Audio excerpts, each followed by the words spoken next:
None of us have the promise of tomorrow. God forbid this is my last day on this beautiful earth. It won't be spent listening to some news person telling me how rotten we are, how rotten life is.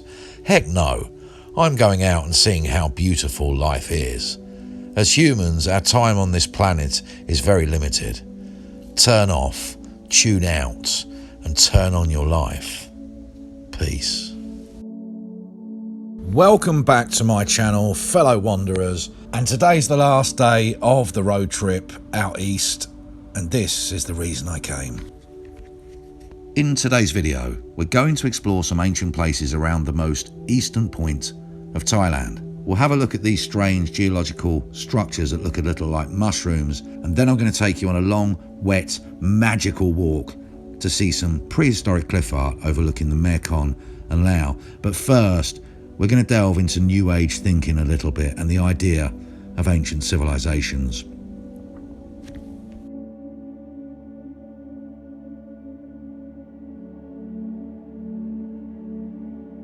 Our understanding of history is ever evolving as new discoveries and realizations continuously change the narrative. Just a couple of decades ago, the world clung to the idea that Sumerians kick-started civilizations 7,000 years back.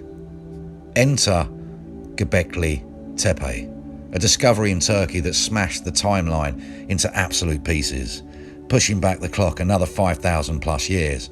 Since then, Karahan Tepe and many more sites have been discovered, including underground cities. The huge pillars there at Göbekli Tepe flaunt craftsmanship that defies logic for its time. Göbekli Tepe isn't just rewriting history, it's ripping up the rule book, flushing it down the toilet, and daring us to rethink everything we thought we knew about our shared past. I'm here today in a place called Sao Chaliang, and it's about as far east you can go in Thailand. You can see these rock formations here look very much like mushrooms, and they were formed many millions of years ago. For all you Bronze Age thinkers out there, it's time to change. The last 15, 20 years have really started to reshape the history of the world, ancient histories, ancient civilizations, archaeology, all of it. There are mad conspiracy theories, the melt theory, the mud flood, the Tartarians, there's all sorts of different stuff. I'm not interested in any of those conspiracy theories. I'm interested in facts and what they may suggest, because let's face it, archaeologists have been doing this for many years. There are a lot of assertions presented as fact. We know this thing and we know that thing, but they don't. Suppositions and assumptions are used to create a scenario, a desired, politically safe scenario. Stepping outside the prescriptions is not allowed. Too much is based on supposed factual discoveries from past digs without challenge. Not now and not then. It's quite ridiculous the way that archaeology has gone.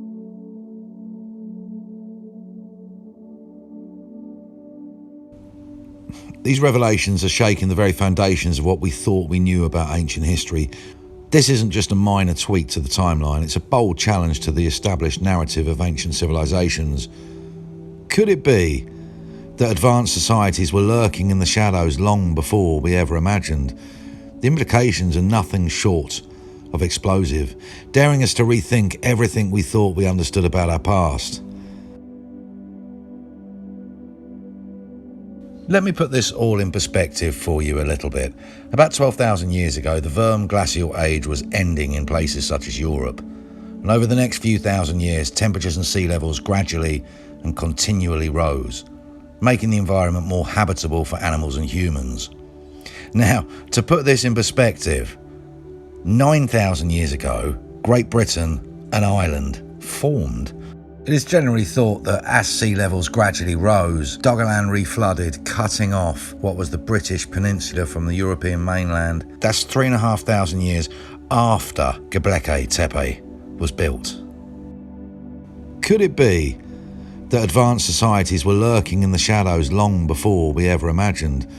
The implications are nothing short of explosive, daring us to rethink everything we thought we understood about our past.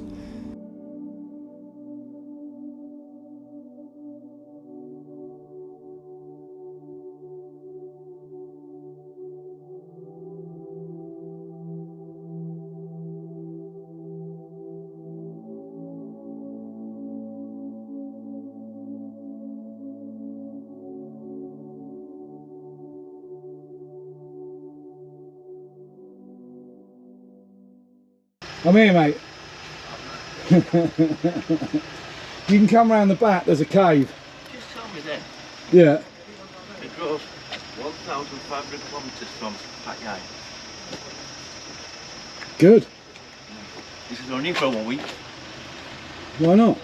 Little pilgrimage, lovely area, isn't it? He says, I work here. I said, what do you do? He says, rubber. I thought, a rubber? Is it? No, rubber. Yeah. No, he's a rubber salesman, isn't he? He buys and sells rubber. Yeah. Do you know what? When the weather's like this, they're dressed far more appropriately than we would be.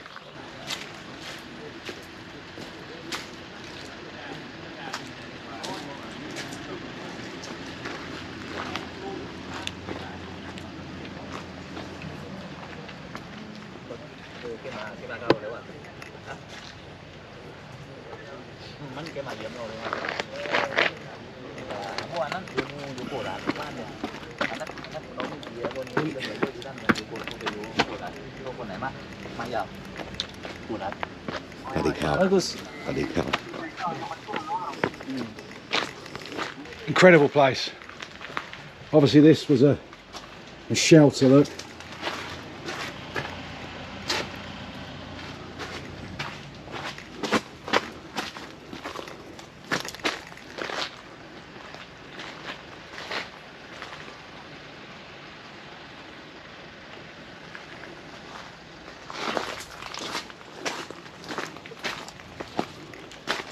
Really mad flora and fauna, topography and everything else here.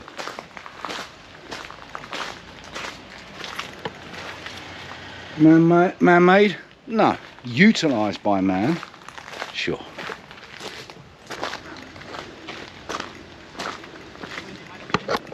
Alright, let's go under this bit.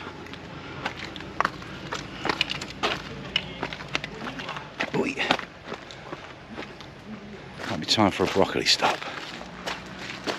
Well, have a mushroom. Now we're going to go and see some cave art. Thousands of years old. Ancient civilization? Perhaps.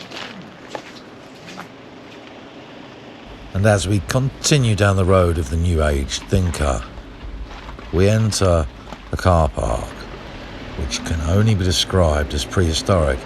It's like the Flintstones still live here. I don't know if my camera can really capture the undulations and anything, but this is yet another place. If you've got a low slung car or a Ferrari or a sports car or anything like that, then leave it up the road, mate.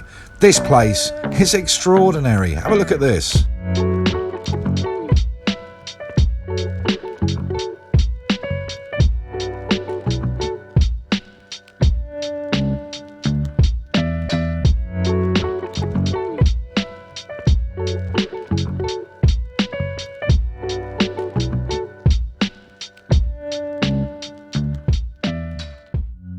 The maddest car park I've ever seen. It's like the crater of the moon, look.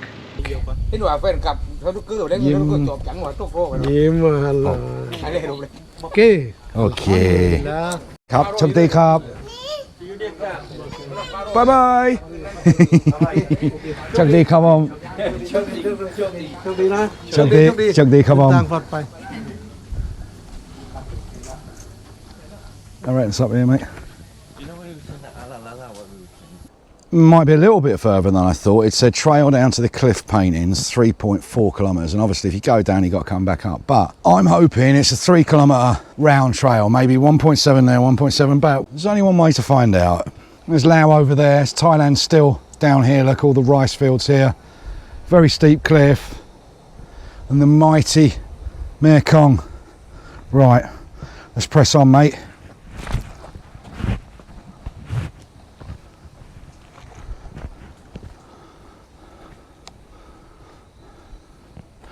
There's a geezer called Cliff Painting. These cave paintings weren't even discovered until 1981. Prior to that, this whole mountain was known as Death Mountain, and they was seen as some kind of weird thing. If you visited here, you would get really sick or you would die. First part of the trail here leads down these stairs, And we're right into the cliffside here, and like I said, I think there's an awful lot of this probably hasn't even been discovered yet. This could be the first set here actually. I think they're going to be quite faint, as they would have been exposed to wind, rain and sun for a long time. That's not rain, that's the cliff raining. Beware of falling rock. The cliff is raining. Look at that. That's mad. I've just seen something growing up there. I don't know if it's a giant bee's nest or a giant fungi. I'm a fungi too. I don't know if there's something here, look. Is there? Don't think so.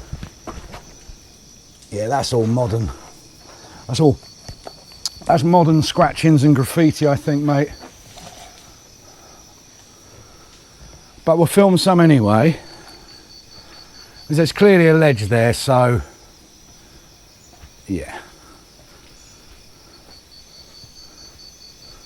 Beware of falling rocks. Problem is, if there's falling rock, usually it's going to crack you on the head before you know it was a falling rock. What on earth are those giant fungi up there? Look, I don't know if you can make them out with this. They're bloody huge, mate. I'd say that's clearly something there, isn't it, in red, mate? A big one. It should tell us what that is around there. Oh, shit.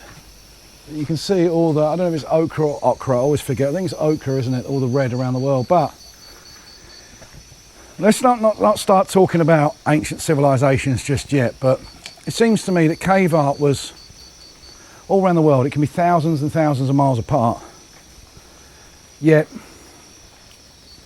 depict very similar things, very similar, and obviously the colours are the same, you know, the red for ochre, the black, etc. But why is that? Why is the cave art here? Was it a ritual? Was it part of something else? Did people actually live here up there? Was it a warning? Have you seen that programme, the last guy on earth, I think it was called, I can't remember, but he went around putting up signs everywhere. If there's anyone else alive, contact me.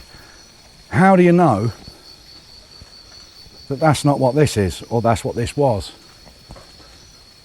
Cataclysmic event. You know, if you're familiar with Graham Hancock, you know, we talk about the Younger Dryas period, the events 12,600 years ago, and we look at Göbekli Tepe, which is kind of rewritten history in terms of archaeology and the movement and development of people. Was there an ancient civilization? Was there a cataclysmic event?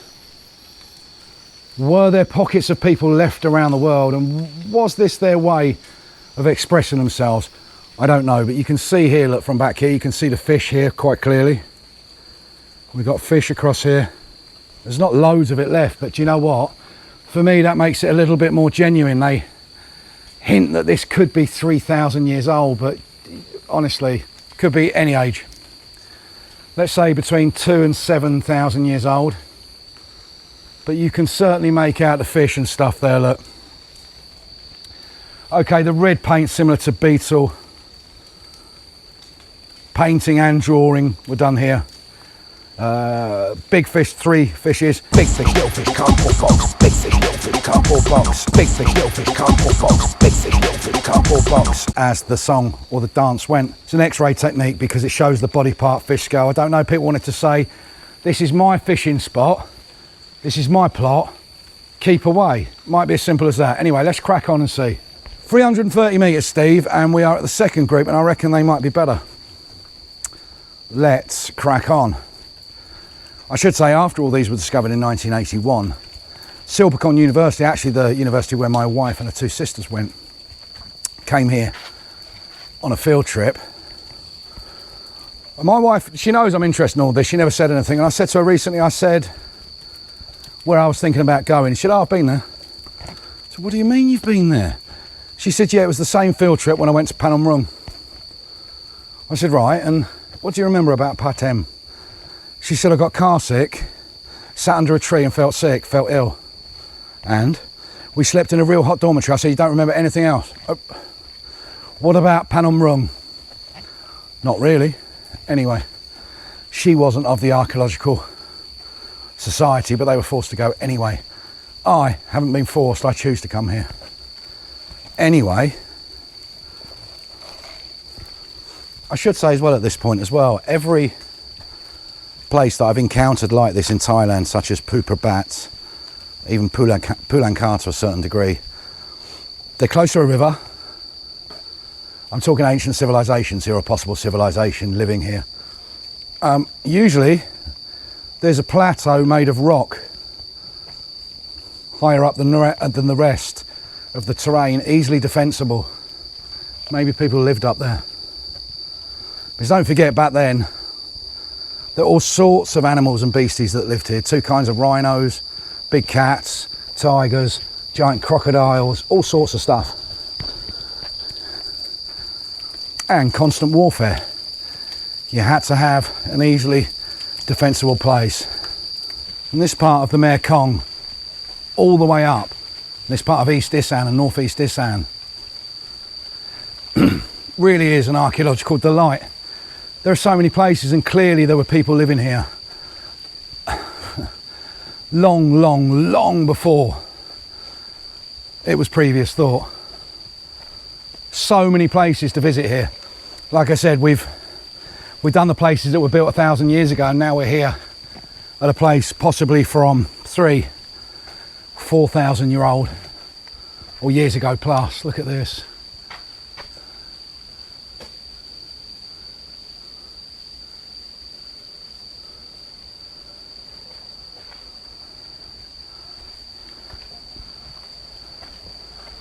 I very much approve of this place. Look at that.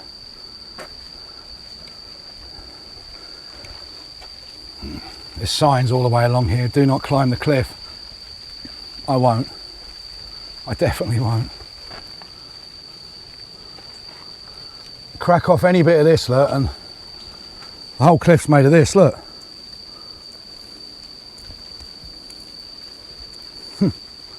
No wonder they say falling what? Rocks? Fucking hell. No wonder they say falling rocks. Had a Jonathan Wass moment there for a moment.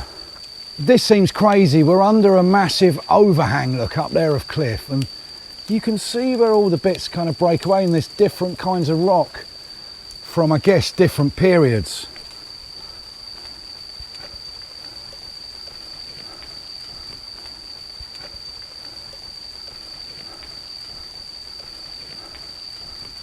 And up we go.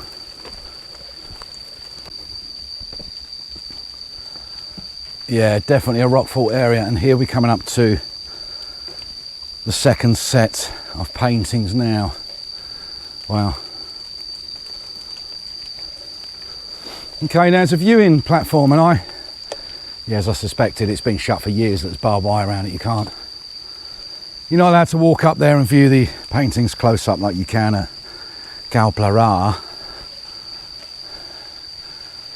a place where possibly someone's gone over that red with a little bit more red. I'm not saying, I'm just saying. Wow. Oh my goodness me. This place is extraordinary, but look at that. It's a giant anteater right there, look. Or an elephant. In fact, it's an elephant, isn't it? That's pretty incredible. I'll saturise this a bit and contrast it up so that hopefully the view's good. Hang on, let me just wipe this. I've got to make sure I get that properly. Okay. Now I'm going to give this one a little bit of time, and we'll come into this first viewing section. Okay, that's what we're looking at, look, first of all. So, look, elephant, it's that giant whale or fish. Look at that. This is the largest and longest, about 180 meters long. We've got petroglyphs, pictographs, red, black and white. There's a baby elephant. There are also hand figures as well, if you look in the jars over there. We're going to look at that in a minute, but Let's drink that in a minute. And there's two schools of thought on that. It used to be thought by some people that those were sort of alien creatures with the funny head. They're not. I've forgotten what they are. It's something for harvesting or cleaning rice or something like that. But anyway, we'll have a look. Look at the handprints though. It's even like graffiti with the handprints up there. Look, there's one up there with the squiggles next to it. There's a giant tortoise or turtle. There's a stingray. There are two huge whales or fish. Another elephant over there. That's pretty bloody impressive. Let's go and have a look over there. Okay, they weren't whales, they were giant catfish, but I called the rest. Yeah, it was a fishing device called a tum, as in menam tum, and that's what's supposed to be there. I'm not, well, not supposed to be, there it is, look. You used to be able to climb up there, but definitely not anymore. Anyway,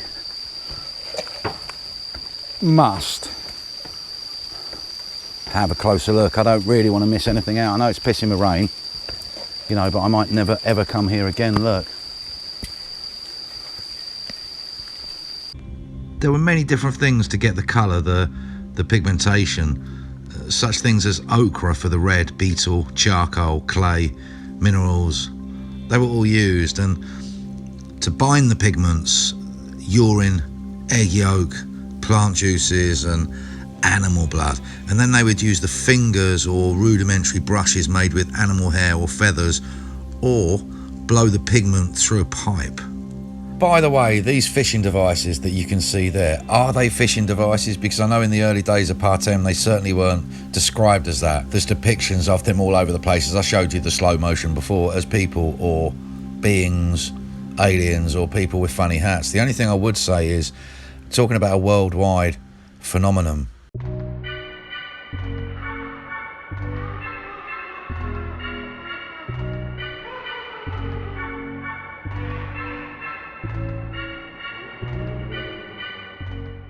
I think that's what most people do. Cursory glance on the way and just some locals drawing some pictures, isn't it? No, it isn't. It's far more than that. It's far more than that. It's from a point in history you don't fully understand. In terms of why. Why there? Clearly it was for other people to see. It's a viewpoint. There wouldn't have been all this foliage and trees here. It would have gone straight down to the Mekhong River right there. So it's for people to see. Why? Who knows? A time of great war, time of great turmoil, time of a great flood where everyone had to be up high, and people were saying, hey, we've got a place here, it's flat, it's high, you can step in from the flood. Maybe Noah himself came this way. Oh, that's better lighting, isn't it? They're fishing traps. Let me film back there just a minute. You don't have to get out of the way, mate. Yeah, that's really good light. Yeah, so they've got all the fishing traps there. What interests me though, can you see the handprints? Where they spray or paint round it. Yeah. I think that's pretty incredible. So, how big were their hands? They weren't that small, were they? We're taught to believe that everyone was a lot smaller back then. Do those hands look small? No. Right. So whose hands were they? I've just found Noah's hands. I've just found Noah's hands. this handprint thing seems to be a worldwide phenomena. I don't mean dipping your hand in paint. I mean the one that looks like spray paint. I heard it explained by a YouTube channel called Desert Drifter, who found a very similar hand, I can't remember what they're called, pictographs. Anyway, same things in a canyon in the United States of America. And he was asking, was it a worldwide phenomena? Well, it appears so. And he suggested that the ochre, or in this case maybe the beetle, was put inside the mouth and spat all over the hand to resemble kind of a modern day spray gun. So for those of you that thought it was Cornbread who invented graffiti in the early 1960s in Philadelphia, you were very wrong. It wasn't. It was right here in the easternmost point in Thailand.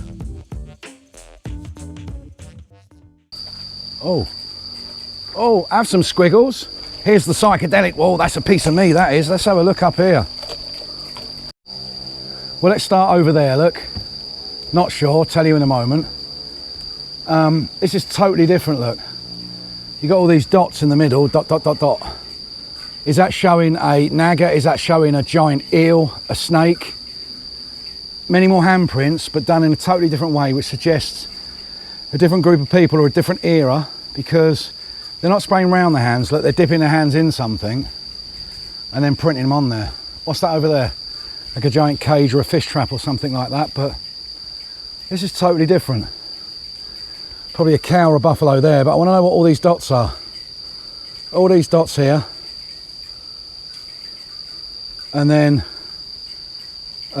squiggly part, look. There's that weird fungi again. They're huge, look like frothy, giant pig's ear mushrooms. If anyone knows what they are, please do let me know in the comments below. Thank you very much indeed. I should explain a bit more. There's one school of thought, i.e. Graham Hancock et al., who believed that there was a cataclysmic event on Earth about 12,600 years ago at the end of the Younger Dryas period. Said cataclysmic event could well have been a flood.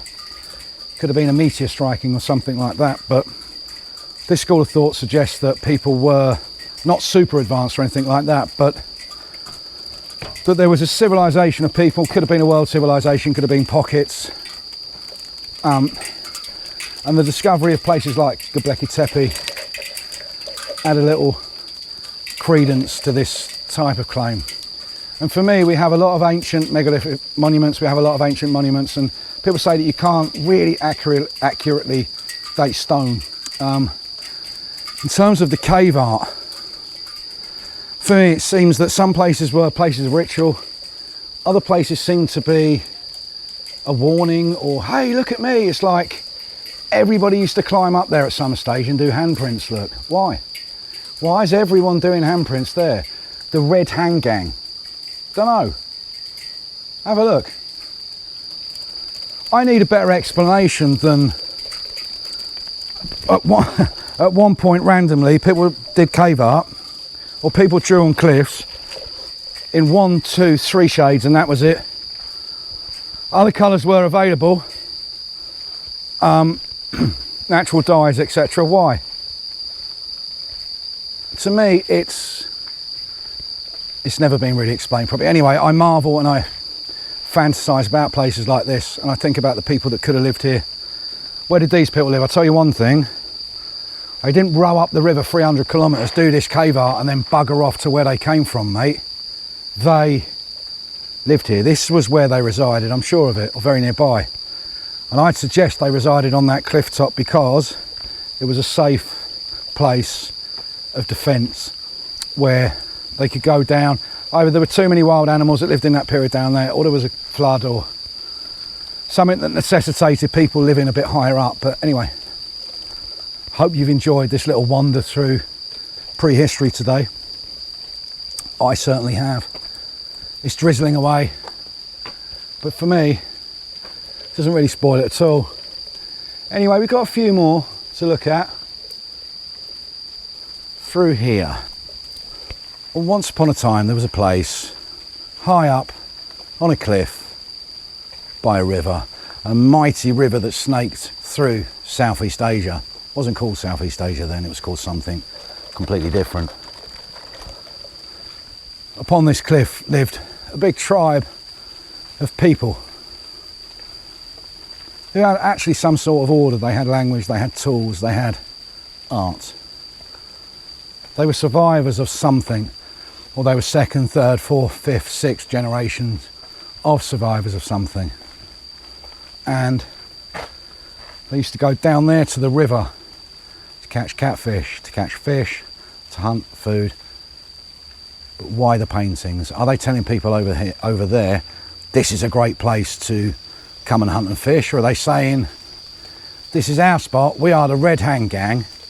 If you come and fish over here, we're going to come over there and we're going to fuck every one of you up.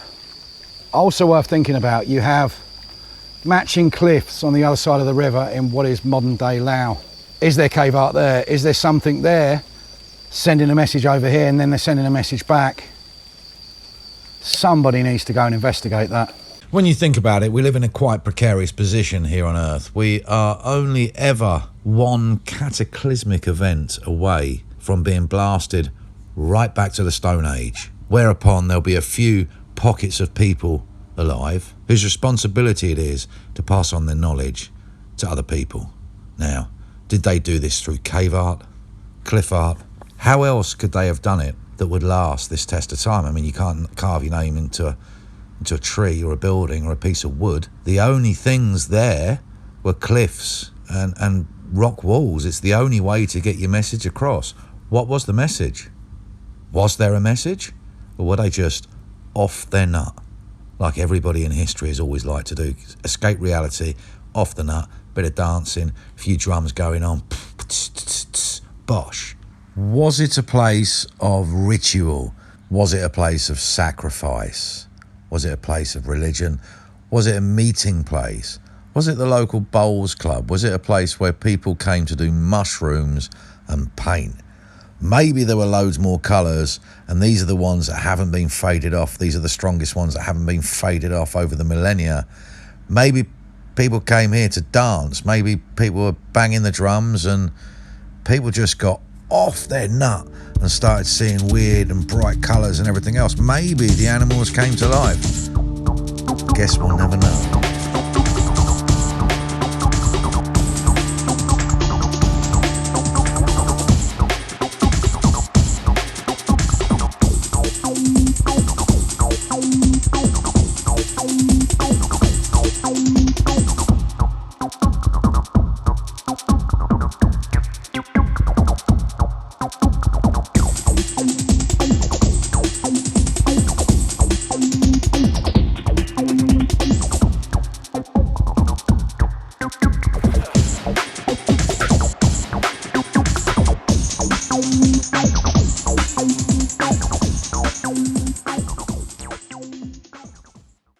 I would also suggest that once upon a time there was a shitload more cliff or cave art.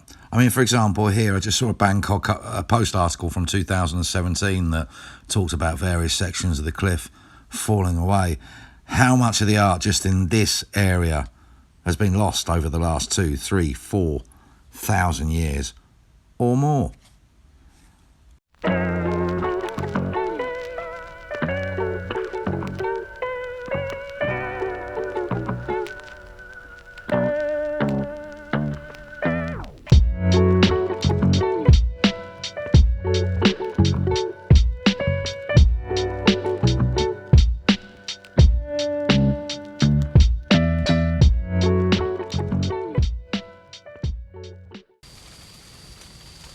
That's bloody huge. Look, there's my coffee cup, look. Look.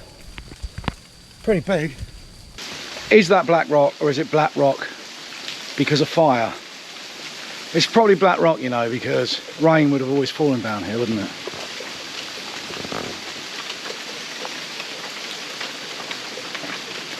Right, on the way back up now. There should be one more site anyway.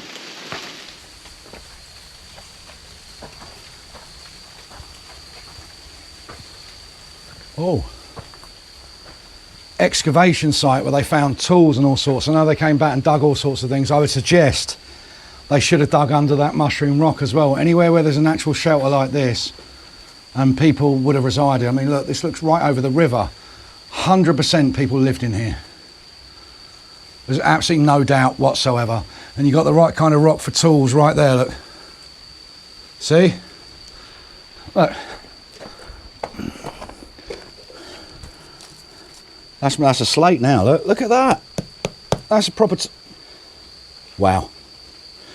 That's pretty fascinating to me because we're in a cave art site where cavemen or whoever lived, and right in the area where they would have lived, on the wall there, it turns from sandstone to this, it's slate. That is what people made tools from. Huh.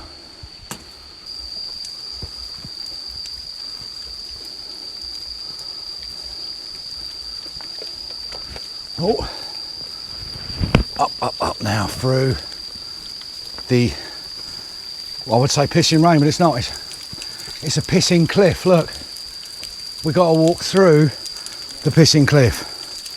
Wish us luck. Wow, that's like going through a waterfall. That's cold. Careful, mate. That's cold, Steve. Oh. Oh, I'll tell you what, I'm wetter than a squirter's bed sheets. Oh, this is proper. That is really cold when it drips off the cliff, look. Little bastards. Okay, here's the next paintings group. These are a bit more difficult to get to, which begs the question, how much of a ledge was here before? It was probably quite a big ledge up there, look, that they walked on, similar to what we're walking on now. Doesn't look very doable now, but you can see up there, hang on. Okay, it's a bit different. Big lizard or a crocodile, buffalo, another snaky, crocodile-y thing with scales, and loads of handprints again. It's the red hand gang, I'm telling you. It shows an agricultural lifestyle in this one. Human chasing a deer in the rice field. And this is a hand stamp technique. It's a completely different technique to what they would suggest, a completely different period. Talking of funny shaped heads, what on earth is this? A lot less there, look, but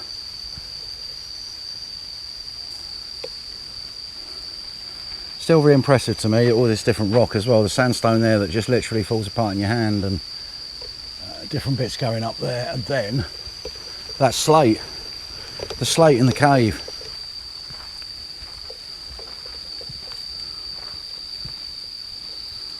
We're in the jungle, baby. No, we're not. We're right on the edge by a cliff, but yeah, in the jungle.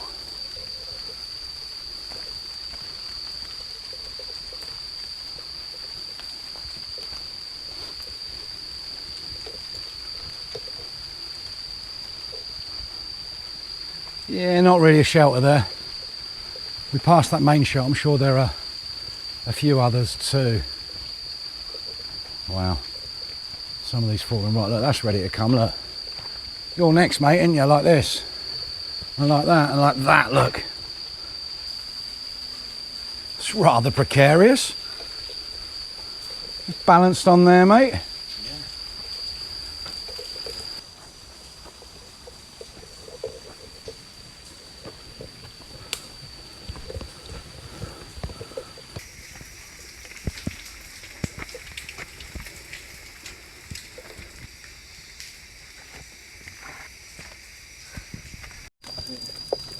And from the wet to the temporary dry. That might need a dig. Okay, this is what we know. Göbekli Tepe is old. Very, very, very old. Göbekli Tepe has architecture, engineering and art far beyond what it should have. The further back the dating is pushed, the more primitive the findings should be, but it isn't. At Göbekli Tepe, we have the exact opposite. The further back the dating goes, the better things get. It's very, very strange. I love archaeology and I wish I could have had the opportunity to participate. I didn't go down that route in life. Never mind. Look, I respect archaeologists, but I feel that they all have an arm and leg tied behind their back in slavery to a very, very closed-minded system.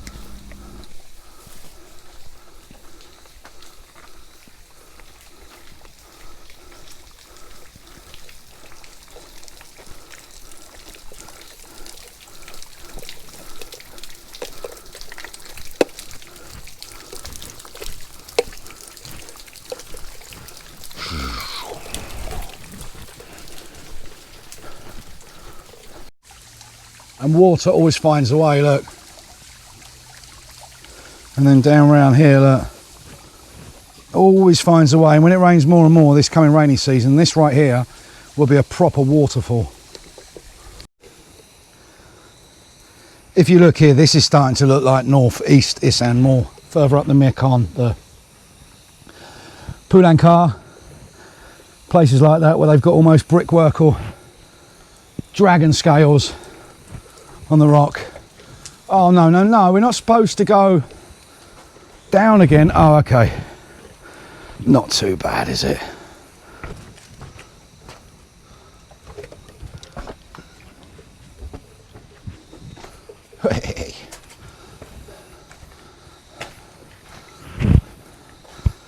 Should be the final ascent now.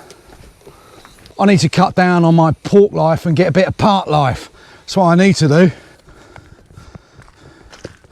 Dry bit there, look, but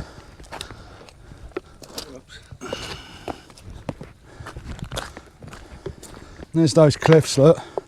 Now we just done it fast, mate. That's all. There you go, look. There's the view I wanted before. Lao, Mekhong.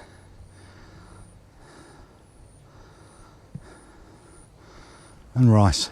Well, we're back at the top now by the pavilion, and it's only 1.4 kilometres through this bamboo forest back to the parking.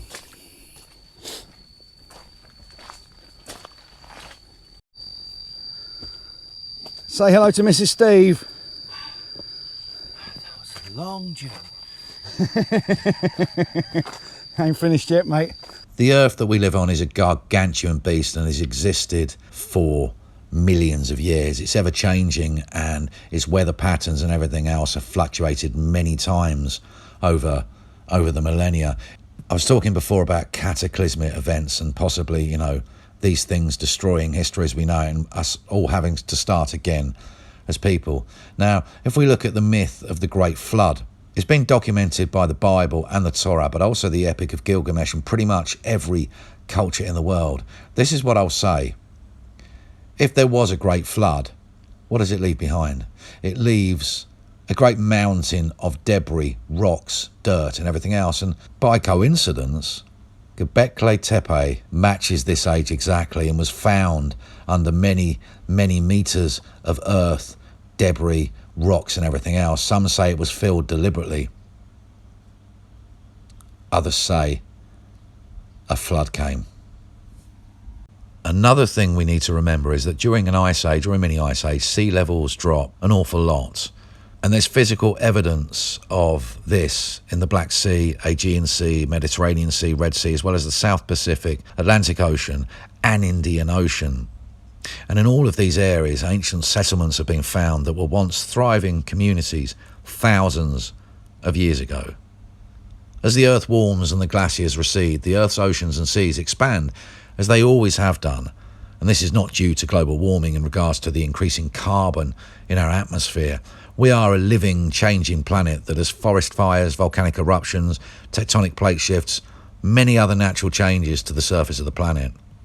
Only 150 years ago, there was no way to put out forest fires that rage for months until winter. And that's perhaps why people lived on rocky plateaus, such as this one, where they could protect themselves not just from the flood, but for fires as well. Volcanic eruptions, even 165 years ago, covered the earth in darkness and dropped the temperatures over 10 degrees worldwide. The earth changes, and even if man destroys all living things on this planet, it will heal itself over time and continue to be a living planet. And whatever happens, usually there will be survivors. There'll be survivors to carry on what man started. Do I see a split? Just keep your eye on the ball, Bonnie boy.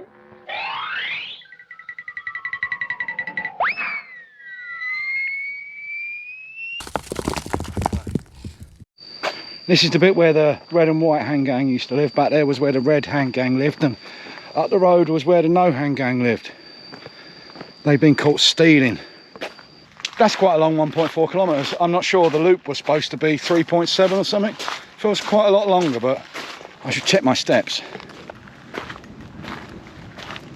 Wow, wow, wow, wow, wow, wow, wee wow!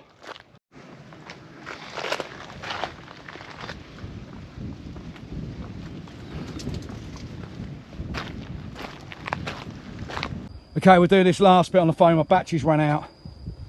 We'll do another quick. I'm the king of the castle at the highest point here. And this is it. This is the viewpoint, look.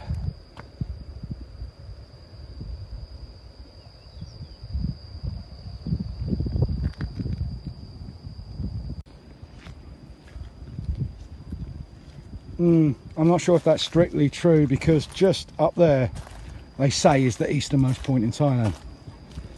I know it's going to be pretty close to it, but the mighty Mekhong. There's Lao over there, and I'm on a cliff top here on the Thai side. Just been to a place called Pha Taem.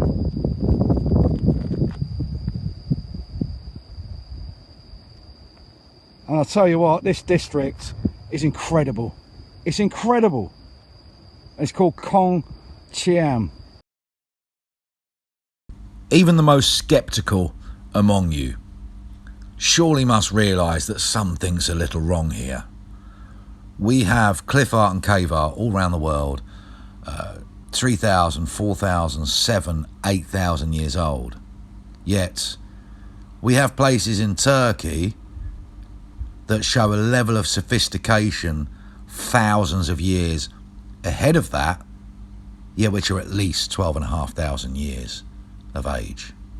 Like I said, how many times in the past have we been blasted back to the Stone Age by a cataclysmic event, a flood, a comet, something? Wake up, Bonnie boy. We'll be home in a couple of minutes. I wasn't sleeping, Fred. I always keep my eyes shut when you're driving. That's funny. So does Wilma. I guess it's kind of relaxing to know I'm at the wheel. Relaxing nothing. It's terrifying.